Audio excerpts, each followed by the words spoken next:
அருட்பெரும் ஜோதி ஆனந்த வணக்கம். வட்டி பிரச்சனைக்கு எளிய முறையில் தீர்வு தரக்கூடிய ஒரு தெய்வீகமான சுக்கிர நாளுடன் இணைந்து வரக்கூடிய கரிநாள் வரும் வெள்ளிக்கிழமை வர இருக்கின்றது. இந்த நாளில் நான் சொல்லக்கூடிய ஒரு எளிய பரிகாரத்தை, அதாவது ஜூன் 20ஆம் தேதி ஒரு 10 நிமிஷம் நான் சொல்லக்கூடிய பரிகாரத்தை செஞ்சீங்கன்னா நீண்ட காலமாக க்ளோஸ் பண்ண முடியாமல் இருக்கக்கூடிய வட்டி பிரச்சனைக்கு தீர்வுகள் கிடைக்கும். என்ன எப்படி முழுதா பதிவு செய்கிற பார்த்து பயன்படுத்தி வளம் பெறுங்கள். அருட்பெரும் ஜோதி அருட்பெரும் ஜோதி தனிப்பெரும் கருணை அருட்பெரும் ஜோதி. குருவே சரணம் குருவே துணை. குலதெய்வமே சரணம் குலதெய்வமே துணை. குபேரரே சரணம் குபேரரே துணை. ஆனந்த வணக்கம். அன்பர்களே, அனைவரின் வாழ்விலுமே எப்படியாவது அடுத்த கட்ட செல்வ நிலைக்கு வந்துடணும், வெற்றி அடைஞ்சிடணும், முன்னேறிடணும்னு ஆசைப்படுறோம். ஆனால் அதற்கு ஏதோ ஒரு தடை வருது. அந்த மாதிரி வரக்கூடிய தடையை எல்லாம் நம்ம செய்யக்கூடிய ஒரு சிறு எளிய பரிகாரம் தீர்வுகளை தரும். அப்படி வரக்கூடிய ஒரு நாள் தான் தேய்பிறை சுக்கிரவார தினம் கரிநாள், வரும் வெள்ளிக்கிழமை இது வருது. ஸோ அந்த நாளில் நீங்கள் காலையில் 6 மணிலிருந்து 7 மணிக்குள்ளேயோ அல்லது 10:30 மணியிலிருந்து 12க்குள்ளேயோ நான் சொல்லக்கூடிய ஒரு பரிகாரத்தை செய்யுங்க.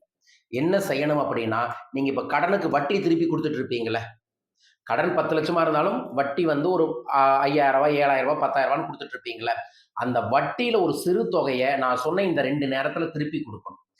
முழு வட்டி கொடுக்காட்டி பரவாயில்ல, அந்த நேரத்தில் ஒரு 100 ரூபாயோ 500 ரூபாயோ 1000 ரூபாயோ வட்டிக்கு திருப்பி கொடுங்க.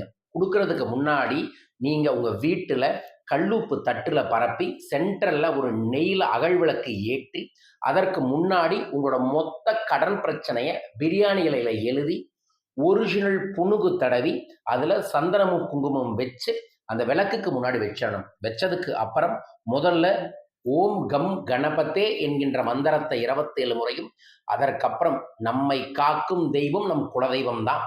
ஸோ உங்கள் குலதெய்வத்தை வர சொல்லுங்க. ஓம் குலதெய்வத்தோட பேரு நம்ம 51 முறை வர சொல்லி, அதற்கு அப்புறம் நீங்க ஓம் ஸ்ரீம் லலிதம் லம்போதரம் என்கின்ற மகாலட்சுமி வசிய மந்திரத்தை 51 முறை ஜபம் செஞ்சுட்டு, அதே நேரத்தில் நீங்கள் ஆன்லைன்லையோ ஜிபேலையோ யார் யாருக்கு பணத்தை வட்டியை கொடுக்கணும்னு நினைக்கிறீங்களோ 100 ரூபா 500 ரூபான்னு டிரான்ஸ்ஃபர் பண்ணி விடுங்க. அப்படி முடியாதவங்க அவங்க பேரில் ஒரு கவரில் 100 ரூபாவை போட்டு பிரார்த்தனை பண்ணி எடுத்து வச்சுட்டு அந்த பிரியாணி இலையை அந்த விளக்கில் எரிச்சிருங்க. எரிச்சதுக்கு அப்புறம் ஒரு பேப்பர் எடுத்து அதில் சிவப்பு கலர் மையில ஓம் ஸ்ரீம் லலிதம் லம்போதரம் என்கின்ற மந்திரத்தை 51 முறை எழுதி பிரார்த்தனை செஞ்சுட்டு ஏதோ ஒரு இனிப்பு சாப்பிடுங்க. முடிஞ்சா தேன் சாப்பிடுங்க. தேன் சாப்பிட்டதுக்கு அப்புறம் அந்த தீபம் அணைஞ்சதுக்கு பிறகு இந்த உப்பு வச்சிருந்தீங்களே அதை கொண்டு போய் உங்க உப்பு ஜாடியில் போடுங்கள். இதையை வரும் வெள்ளிக்கிழமை யார் ஒருவர் செய்கிறார்களோ அவர்கள் வாழ்வில் நீண்ட காலமாக இழுத்து பிடிச்சிட்டு இருக்கக்கூடிய வட்டி பிரச்சனைக்கோ கடன் பிரச்சனைக்கோ தீர்வுகள் கிடைக்கும். உங்களுக்கும் கிடைக்க வேண்டுமென பிரார்த்திக்கின்றேன். யார் இதை செய்ய போறீங்க, கரிநாள் அப்படின்னு மென்ஷன் பண்ணுங்க கமெண்ட் பாக்ஸில். இந்த பெல் பட்டன் ப்ரெஸ் பண்ணி சப்ஸ்கிரைப் பண்ணுங்க. வரும் சனிக்கிழமை கோவையில் தனிநபர் ஆலோசனை ஏற்பாடு பண்ணியிருக்கோம். தனிப்பட்ட முறையில் என்னை சந்திக்க உங்கள் வாழ்வில் இருக்கக்கூடிய பிரச்சனைக்கு ஜோதிட ஆருட முறையில் உடனடியாகவே எளிய பரிகாரங்களின் மூலமாக தீர்வுகளை தருகிறேன். வரும் சனிக்கிழமை என்னை சந்திக்க தொலைபேசி எண்ணில் தொடர்பு கொள்ளுங்கள். வரும் ஞாயிற்றுக்கிழமை சேலத்தில் தனிநபர் ஆலோசனையும் ஏற்பாடு பண்ணியிருக்கோம். கொங்கண சித்தரின் கல்பத்தரு பயிற்சியும் ஏற்பாடு பண்ணியிருக்கோம். கொங்கண சித்தரின் கல்பத்தரு எந்திர மந்திர தீட்சையை பெற்றாலே போதும், உங்க வாழ்க்கையில முன்னேற்றங்கள் கிடைக்கும். தீட்சை பெற, சூட்சமமான பயிற்சியை கற்றுக்கொள்ள, தினமும் இரவு படுக்கிறதுக்கு முன்னாடி செய்ய வேண்டிய தோஷ நிவர்த்தி ரகசியங்களை கற்றுக்கொள்ள, ஒவ்வொரு வியாழக்கிழமையும் 7 நிமிடம் குரு வசிய ஆகர்ஷணங்களை தெரிந்து கொள்ள கல்பத்தருவில் கலந்து கொள்ளுங்கள்.